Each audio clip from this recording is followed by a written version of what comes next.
I was sitting at my desk at work when my phone buzzed with a Facebook notification. My girlfriend had just posted a quote, "Sometimes you have to walk away from toxic men." We had argued the night before over something so small I could barely remember it. Without thinking much, I liked the post and typed a simple comment, "I agree." I had no idea that 2 words would flip my entire life upside down.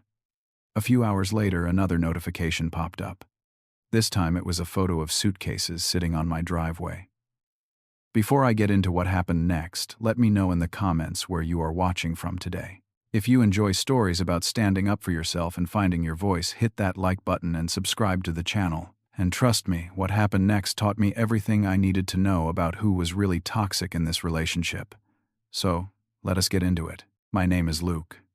I am 30 years old and I work as a project coordinator for a construction company in Denver, Colorado. It is not the most glamorous job in the world, but it pays well and I am good at what I do. I have always been the type of person who avoids conflict whenever possible. Growing up, I was the kid who would rather give up his turn on the swing than argue about it. Some people call that being easygoing. Looking back now, I think I was just afraid of making anyone upset. About 3 years before this whole mess started, I managed to save up enough money to buy a small house on the outskirts of the city. Nothing fancy, just a 2-bedroom place with a decent backyard and a garage that actually fits my truck.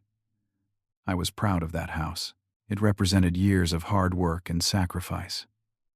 For a while, I lived there alone, and honestly, life was pretty peaceful. Then I met Megan. It was at a coffee shop about 2 years ago. I had stopped in to grab something before work, and she was behind the counter. She had this bright smile and a way of making small talk feel like a real conversation. She was 28, worked at a hair salon down the street, and had more energy than anyone I had ever met. I found myself going back to that coffee shop every morning, even though the coffee was nothing special. Eventually, I worked up the courage to ask for her number.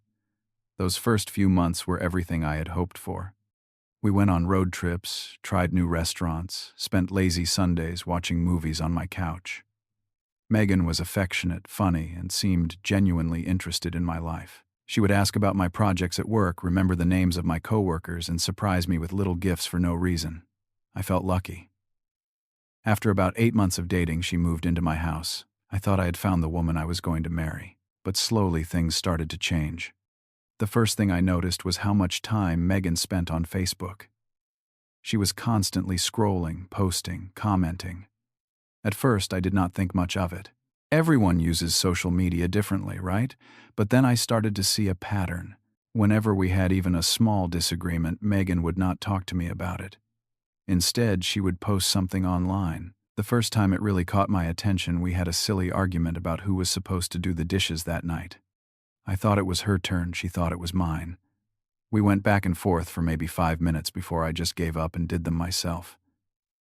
But the next morning I woke up to find she had posted a quote on Facebook, "Real men help around the house without being asked." I read it 3 times, trying to convince myself it was not about me, but the timing was too perfect. I felt a knot form in my stomach. Her friends were already liking the post and leaving comments like, "Preach and you deserve better, girl." None of them knew the context. None of them knew that I had done the dishes anyway. To them, I was just some lazy boyfriend who needed to be called out. I thought about saying something to Megan, but what would I even say? It was just a quote. Maybe I was overreacting. Every time we had a disagreement, no matter how small, Megan would post something on Facebook that seemed directed at me. If I worked late, she would post about partners who do not make time for their loved ones. If I wanted to hang out with my friends, she would share something about men who prioritize everyone except their girlfriends. Each post would get dozens of likes and supportive comments from her friends, all of them assuming the worst about me without ever hearing my side. After a few months of this, I finally decided to talk to her about it.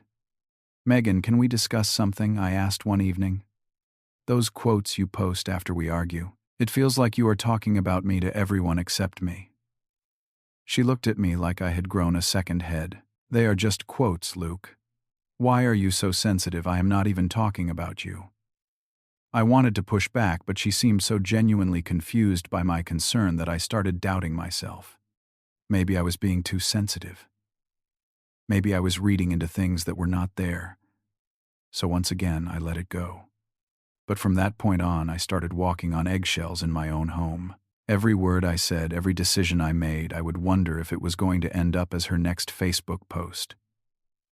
It was exhausting. Things escalated during my birthday. I decided to invite a few close friends over for a small get-together at the house. Nothing crazy, just some burgers on the grill and a few beers. I mentioned it to Megan a couple of days before, but looking back, I realize I told her about it rather than asking her opinion. That was my mistake, apparently. The night of the party, Megan was cold from the moment my friends arrived. She barely said hello to anyone, then planted herself in the corner of the living room, scrolling through her phone. My buddy Derek, who I have known since high school, pulled me aside at one point. "Is everything okay with you two?" he asked quietly. I forced a smile. "Yeah, man. She is just tired." But I knew that was not true. I could feel her resentment from across the room. When my friends left that night, Megan went straight to bed without saying a word. The next morning, I checked Facebook out of habit. There it was. A new quote from Megan. "When you are not a priority in someone's life, you know where you stand." I felt my blood pressure rise. This time I was angry. Really angry. But as usual, I swallowed it down and said nothing. Her friends were already in the comments asking if she was okay, and she responded with nothing but a sad face emoji. No explanation, no context, just enough to make everyone think I had done something terrible. A few weeks later, Megan brought up a trip to Hawaii. She had been seeing pictures of her friends vacationing there and decided we needed to go too. When she told me the cost, I nearly choked on my coffee. "That is a lot of money," I said carefully. "I am saving up to fix the roof. It has been leaking in the spare bedroom. Maybe we could do a shorter trip somewhere closer, or we could split the cost." Megan did not yell. She did not argue. She just went quiet. For the next week, she barely spoke to me, responding to my questions with one-word answers and spending most of her time in the bedroom with the door closed. Then came the Facebook post. "A real man provides." Period. No excuses. This time the post reached beyond just her friends. My mother, who Megan had added on Facebook shortly after she moved in, saw it too. Mom called me that evening, her voice laced with concern. "Honey, is everything okay? I saw Megan's post. Are you two having money troubles?" I felt my face flush with embarrassment. "Everything is fine, Mom. It is just a misunderstanding." But as I hung up the phone, I realized this was no longer just between Megan and me. Her posts were affecting my relationships with my own family. That should have been my wake-up call, but I was still not ready to face the truth. The situation with my coworker Sarah was the worst. There was a team lunch to celebrate finishing a big project. 6 of us went to a restaurant downtown, including Sarah, who was part of my department. We sat wherever there was space, and Sarah happened to be next to me. Someone took a group photo and posted it on Facebook, tagging everyone, including me. My phone rang within an hour. It was Megan. "Who is that girl sitting next to you?" Her voice was sharp, accusing. "She is a coworker." "It was a team lunch, Megan. The whole department was there. I do not care who else was there. Why is she sitting so close to you?" We argued back and forth for 20 minutes before I finally had to hang up to get back to work. That night I came home to a silent house and another quote on Facebook: "Trust is earned and some people never deserve it." Her friends did not just comment this time. Some of them actually sent me direct messages asking what I had done to hurt Megan. I tried explaining that nothing had happened, but they did not believe me. In their minds, Megan was the victim, and I was the villain. I felt attacked from all sides with no way to defend myself. The argument that started it all happened on a random Tuesday. I was running late getting home from work. There was a major traffic jam on the highway, and I had a deadline to finish before I could leave the office. I texted Megan to let her know I would be late and not to wait for me for dinner. She responded with a thumbs-up emoji, so I thought everything was fine. When I finally walked through the door around 8:30 that night, I found Megan sitting on the couch, arms crossed, staring at me with a look that could freeze water. "Nice of you to finally show up," she said. "I texted you. There was traffic, and I had to finish a report. You always have excuses, Luke. I was waiting for you. I made dinner and it is cold now. I am sorry, but I told you not to wait." She stood up, her voice rising. "Maybe you were not even at work. Maybe you were with that Sarah girl again." Something in me snapped. For 2 years I had been patient. I had swallowed my anger, made excuses for her behavior, and tried to keep the peace. But this accusation was too much. "That is ridiculous," I said, my voice firm but controlled. "You are being completely irrational. I have never given you any reason not to trust me, but you keep inventing problems that do not exist. This needs to stop." Megan's eyes went wide. I had never spoken to her like that before. She burst into tears and ran into the bedroom, slamming the door behind her.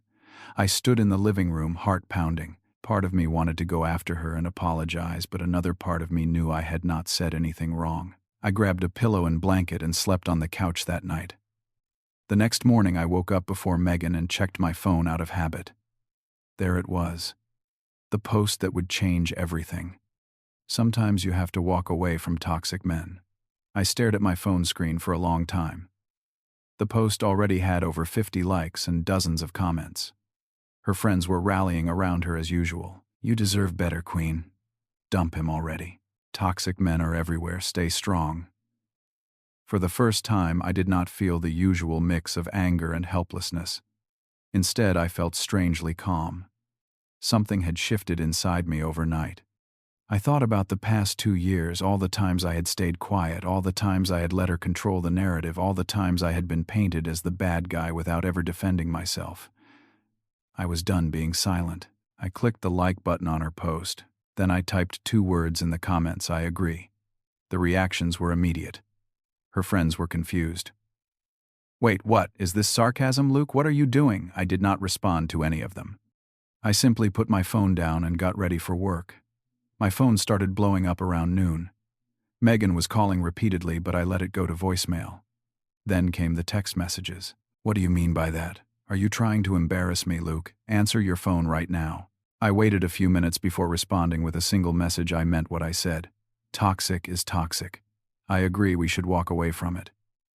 She did not text back after that. I figured she was either too angry to respond or plotting her next move. Either way, I focused on my work and tried not to think about what was waiting for me at home. When I pulled into my driveway that afternoon, I understood why she had gone quiet. There were 2 large suitcases sitting in the middle of the driveway. Megan was standing at the front door, arms crossed with a look of triumph on her face. I pulled out my phone and checked Facebook. Sure enough, she had posted a photo of the suitcases with a caption tagging me, "Start walking." The comments were already rolling in. Her friends were cheering her on, applauding her for being strong, congratulating her for finally getting rid of me. I parked my truck and walked slowly toward the house. Megan watched me approach her, chin lifted defiantly. "You want to agree that we should walk away," she said. "Fine. There is your stuff. Get out of my house." I stopped a few feet away from her and took a deep breath. When I spoke, my voice was calm and steady. "Megan, this is my house. I bought it 3 years before I even met you. Your name is not on any document. It is not on the deed. It is not on the mortgage. It is not on anything." I watched the color drain from her face. In all her planning, she had apparently forgotten that small detail. "For 2 years I have been patient," I continued. "I have been quiet. Every single time we had an argument, you ran to Facebook to make me look bad in front of everyone you know. You never once tried to sit down and talk to me like an adult. You never once considered how it made me feel to be your public punching bag." Megan started to interrupt, but I held up my hand. "I am not finished. I have spent 2 years walking on eggshells in my own home, afraid that anything I said or did would end up as your next post. That is not a relationship. That is a performance. And I am done performing." Her face twisted with anger. "You are manipulating me right now. This is exactly what toxic men do." "No, Megan. Setting boundaries is not manipulation. Standing up for myself is not toxic. If you cannot tell the difference, then that is something you need to figure out on your own." I walked past her and grabbed the handles of both suitcases. She watched in confusion as I wheeled them into the house. "What are you doing?" she demanded. "Take a closer look at these suitcases, Megan." She stared at them, then her expression shifted as realization set in. In her rush to create the perfect dramatic moment, she had packed her own belongings, not mine. I set the suitcases in the living room and turned to face her. "I think we both know this relationship is over. You have spent 2 years trying to convince everyone that I am the villain in your story. But I know who I am, and I know I deserve better than this. I deserve someone who talks to me, not about me on social media. Megan started crying, saying she was sorry, promising she would change. I had heard it all before. After every post, after every argument, she would apologize and things would be good for a few days before the cycle started again. I need you to pack your things and move out by the end of the week, I said quietly. I will stay with Derek until you are gone. I do not want any more drama, no more posts, no more accusations. Let us just end this with whatever dignity we have left. She tried to argue, tried to negotiate, but my mind was made up. For the first time in 2 years, I was not backing down. I grabbed a bag of my own things and drove to Derek's place. When I told him what happened, he just nodded and handed me a beer. I have been wanting to say something for a long time, he admitted, but I did not want to overstep. I know, I said. I should have listened to my gut a lot sooner. Megan moved out 3 days later. She went back to live with her mother in another part of town. Before she left, she deleted all the Facebook posts about our relationship. No apology, no explanation, just a quiet erasure of everything she had said. I did not block her on social media. I did not make any dramatic announcements. I just went on with my life as if a heavy weight had been lifted from my shoulders. The first few days alone in the house were strange. It was so quiet. I had forgotten what it felt like to exist in my own space without worrying about the next argument, the next post, the next public humiliation. I walked from room to room, taking in the silence, and for the first time in 2 years I felt like I could breathe. I called my mother and told her the truth about everything. She listened without interrupting, and when I finished, she said something that stuck with me. I always knew something was off, honey. I am glad you finally saw it too. You deserve peace, Luke. Do not let anyone take that from you again. Derek came over that weekend with a case of beer and a plan to help me reclaim my space. We rearranged the furniture, took down the decorations Megan had insisted on, and put up some of my old stuff that had been boxed away in the garage. By the end of the weekend, the house felt like mine again. Some of Megan's friends unfriended me on Facebook, and a few of them sent me nasty messages blaming me for everything. I did not respond. There was no point in defending myself to people who had already made up their minds.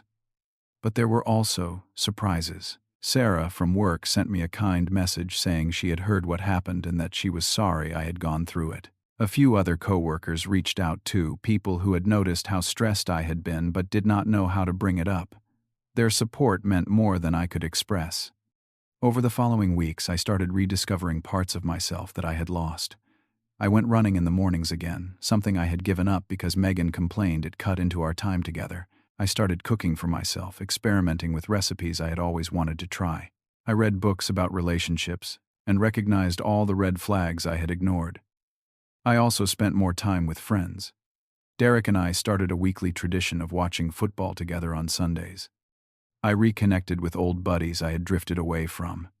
Each conversation, each laugh reminded me of who I was before I let someone else define my worth. 3 months later, I barely recognized the person I had been. Not because I had changed into someone new, but because I had finally returned to who I always was. I was calmer, more confident, and no longer afraid of speaking my mind. Looking back on everything now, I do not feel anger toward Megan.